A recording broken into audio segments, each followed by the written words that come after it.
And with that, well, you really should have a good foundation on Redshift. In this course, we've covered quite a bit. We started with a discussion on internal architecture, how Redshift got its start from a branch of Postgres, its re-architecture towards a column-oriented engine that gives it a significant benefit in OLAP-type workloads. We showed how to leverage copy to load data from a number of sources in various formats. We demonstrated connecting to it from any number of external sources using JDBC and ODBC, and we even found a couple of tools that had their own native connector.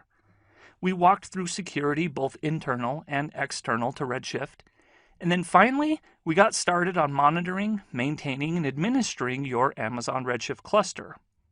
So it was roughly a 4-hour course, but in that short amount of time, we really have covered a tremendous amount of information. The real experience on your part, however, is going to come through hands-on usage.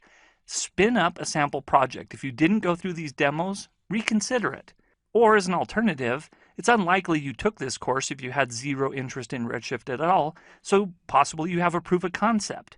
Put these things in practice and start using these tools.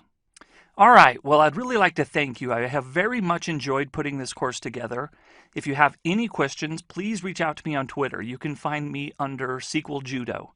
And if I don't know the answer, usually I'm pretty good at redirecting you to someone who does. There's also a growing community of Redshift voices on Stack Overflow, and I would encourage you to join that as well. So good luck! I really look forward to seeing how Redshift progresses and affect the way that cloud platforms store OLAP-style data, both in Amazon and across the whole cloud landscape. And hopefully we cross paths again. I'll see you out there.